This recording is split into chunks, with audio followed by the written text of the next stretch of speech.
Highland Golf Repair. Club making, repairs, reviews and more. Follow us on YouTube by clicking the subscribe button. Hi, this is Ron with Highland Golf Repair, and welcome back to our channel. We've been away for a little while, and we're going to update ourselves today on something that I think is very important for most people when they get out onto the putting green, and that is their alignment. A lot of people go through the process of using the marks on the ball and putting lines on the ball, and some people don't use anything at all. But it's basically going through what the alignment is meant for and really for who it would be best suited. So on today's video, we're going to go through some of the pros and the cons as to why the alignments on the ball are either a good thing or a bad thing, depending on the golfer, and why you may or may not need to consider using them. So as we stated earlier, we're talking about the alignments on a golf ball. In my hand here are two tailor-made golf balls. One's an RBC urethane, the other's a TP5. These are ones I just had already made up. Well, the RBC urethane has absolutely no markings on it whatsoever. You'll not see anything related to it. The TP5 has 3 lines on it. Looks very similar to what you find on a Callaway. This is a template that you can buy online. You can put on the golf ball. The idea here is to help with your roll and your actual aim for the golf ball. Besides that, I mean, this is really a matter of some preference and some work that needs to be done out on a putting green like this.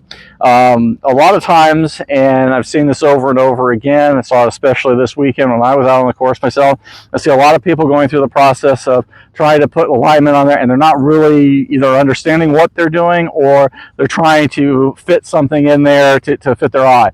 So with this, we're going to go through how to really use this with some of the putting styles or putting techniques that is used, and then we'll go through one where we don't really use the line at all, and we'll show you what the difference really looks like from there. So for this demonstration today that we're going to be using the actual alignment on the ball, I've actually pre-aligned the golf ball to the hole here on the lower portion of the putting green. As you can see, the 3 lines are actually toward the target that I'm going after. I think it's approximately about a 6 to 9 foot putt, probably more like in the order of 9, paced it off. And the idea here is that I use the alignment eyes here to try to go through the path that I believe the putt needs to go on, or that I spot putt, which I usually pick out a spot usually within about 6 to 8 inches in front of the ball. And this is kind of where this alignment aid is really useful. Now, in setting up to it, the idea is obviously to align your putter face with your putter lines on the top of your putter to those lines on the ball. And then get in there, and then you just take your stroke, trying to make this as smooth as it can be while watching those alignment lines roll end over end. Now there you can see it didn't really do that, and it went in the back door. It does help for the shorter putts for this type of a reason, and we'll go over this again.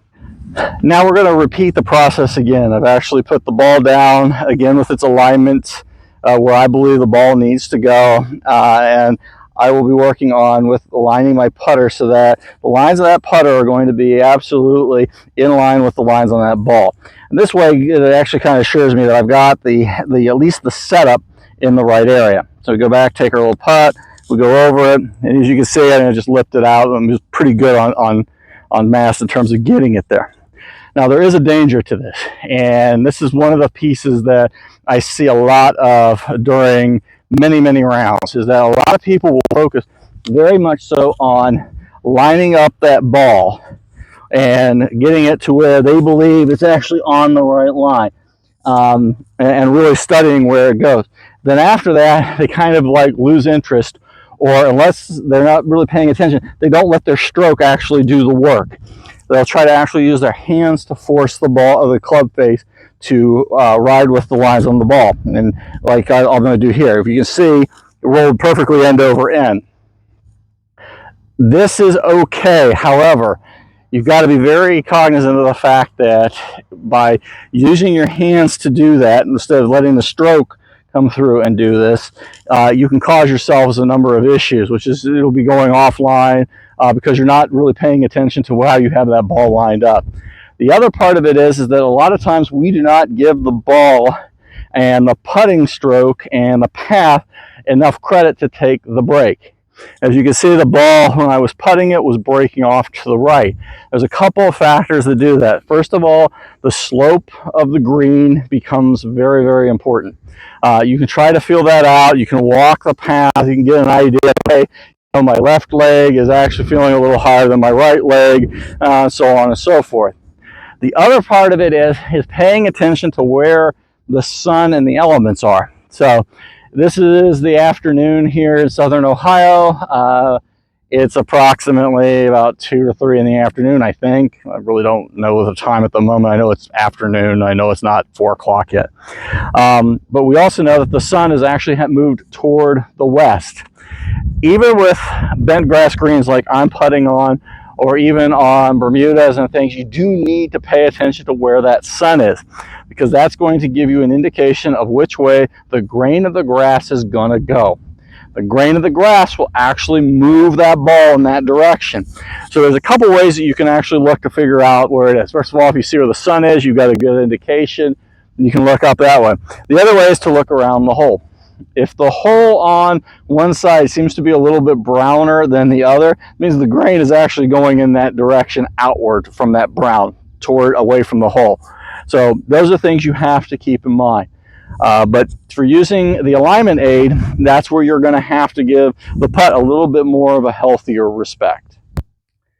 Now, on the flip side to all of this is actually using the golf ball where it has absolutely no alignment aid on it at all.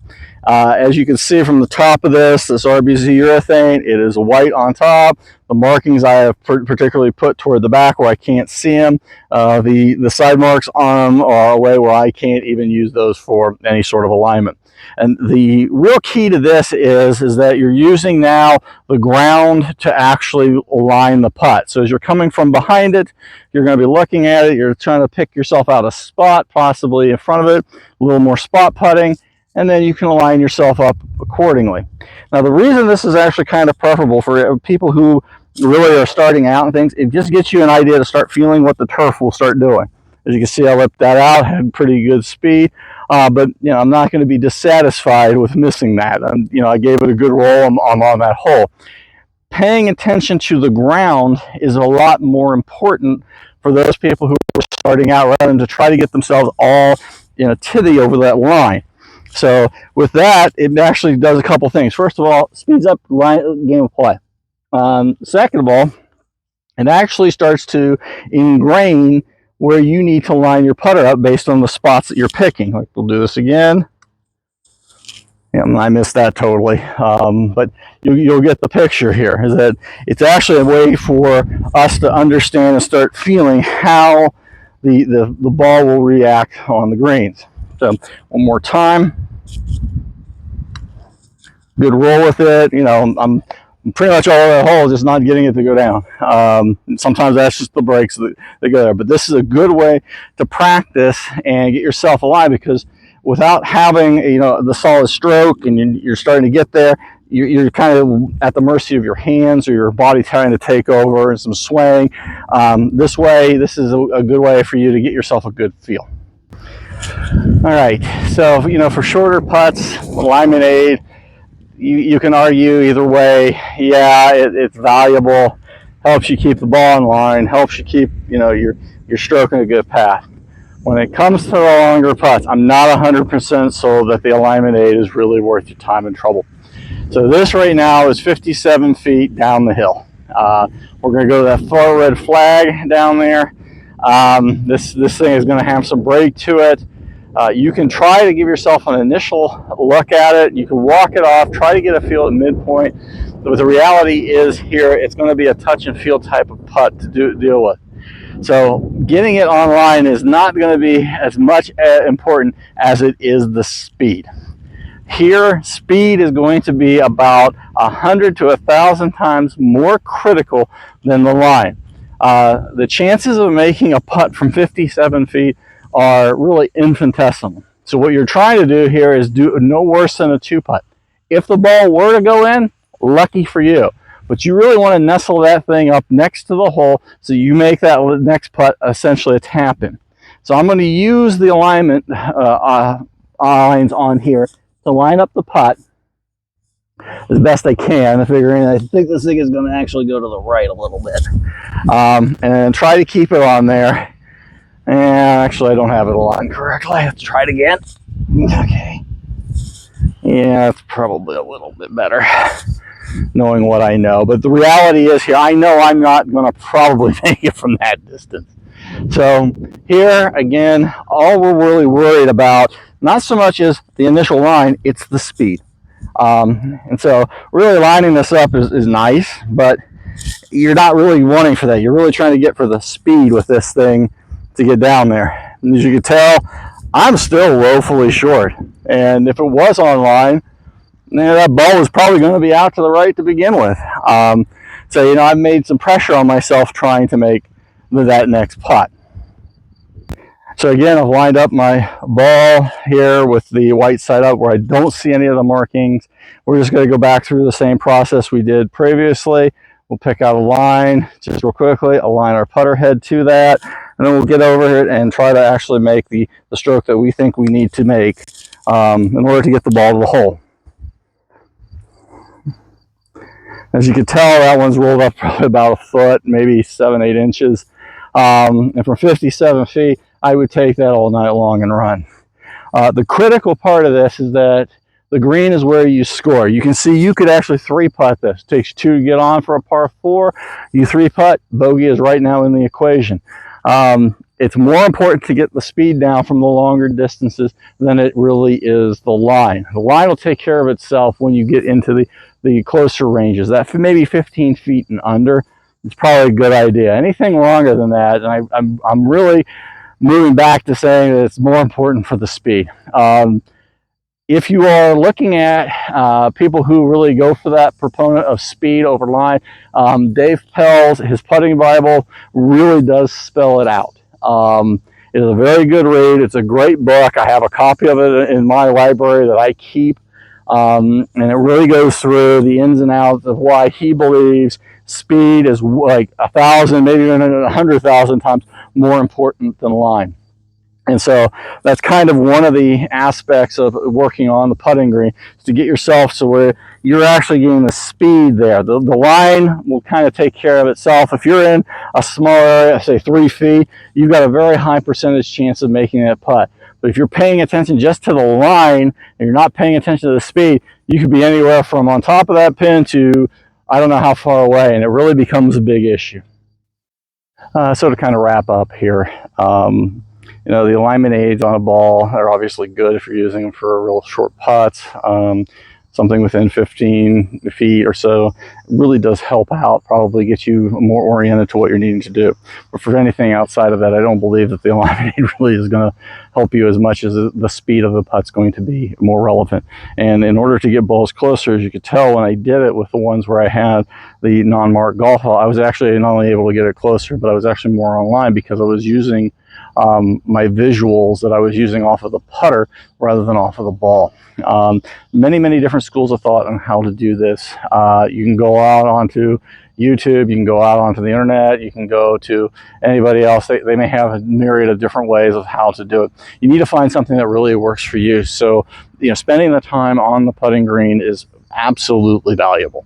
I can't stress that enough. It's kind of why we put this putting green in here, not only for putter fitting, but for practice in general. With this set, I mean, these putts break. These putts, downhill, they're uphill. You get side hills. You're encountering a number of different conditions, and it really comes down to how you, as the individual, reacts to it.